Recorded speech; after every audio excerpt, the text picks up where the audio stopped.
Pendant que les frères de Joseph mangeaient bien, lui, il pleurait et avait faim dans le puits. Il ne mangeait pas à sa faim. Pour eux, c'en était fini.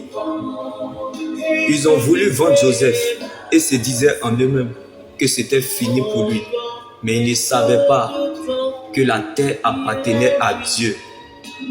Alors laissez-les regarder la fin du film et vous comprendrez que ce que Dieu commence dans l'humiliation, il achève toujours dans l'élévation. Comme pendant que les gens pensaient et regardaient Joseph comme un jeune esclave, Dieu voyait le futur gouverneur de tout l'Égypte.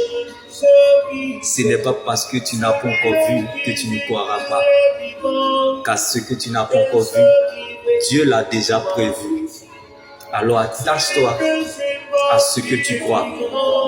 Comme David était l'ami des moutons, mais sur lui, l'huile a été versée. Ils ne t'ont pas vu venir, mais tu vas les trouver là-bas. Comme David dans la bataille contre Goliath, l'Éternel est devenu serveur parce que David se trouvait dans la présence de Dieu. Donc l'endroit le plus sûr de toute la terre est la volonté de Dieu. Comme Méphibosheth, né pour briller, est devenu orphelin, boiteux des deux pieds, rejeté, humilié, méprisé, oublié par les siens derrière les moutons, abandonné de tous dans un ghetto appelé Lo-Débat, là où il n'y avait même plus de passe internet. L'estropié ne savait même pas qu'il allait voir le lendemain. Lui qui n'était pas cité parmi les grands s'est retrouvé parmi les grands à la table des rois. Il ne sait comment, à cause de l'atmosphère de l'alliance, Jésus dormait à côté des moutons. Lui qui n'avait ni beauté, ni éclat et splendeur pour attirer nos regards. Et son aspect n'avait rien pour nous plaire. Mais il était venu pour sauver l'humanité. Bien-aimé dans le Seigneur, il a été humilié, rejeté, oublié par les siens, abandonné de tous, condamné à la puissance civile. Pour eux, c'en était fini. Ils ont voulu que Jésus finisse charpentier.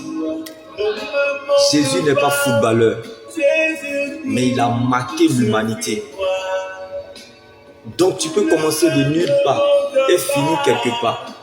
Comme rien de bon ne pouvait sortir de Nazareth, mais Dieu voyait en elle un roi, le Messie. Jésus a vécu et grandi à Nazareth. Donc c'est dans ces épreuves-là que vous vous construisez. Là où vous n'êtes pas apprécié, persécuté, oppressé, vilipendé, c'est le meilleur endroit pour vous de vivre, afin de devenir plus fort, de prendre des forces et d'être fort. Je ne sais pas là où tu te situes. La bénédiction n'a pas d'adresse.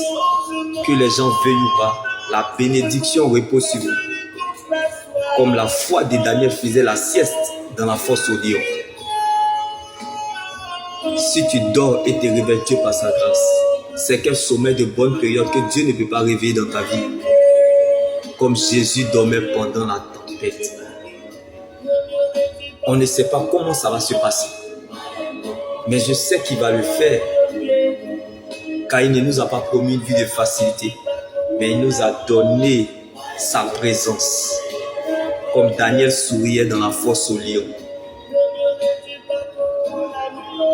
La fête changera de camp. Dieu cherche des gens bizarres qui démontreront une situation bizarre, qui sont plus bizarres. Comme Jérémie était dans le trou, mais l'exhortation était toujours en mouvement. Tu ne peux pas combattre si tu n'es pas armé. Car on ne peut parler de l'évangile si on a été appelé.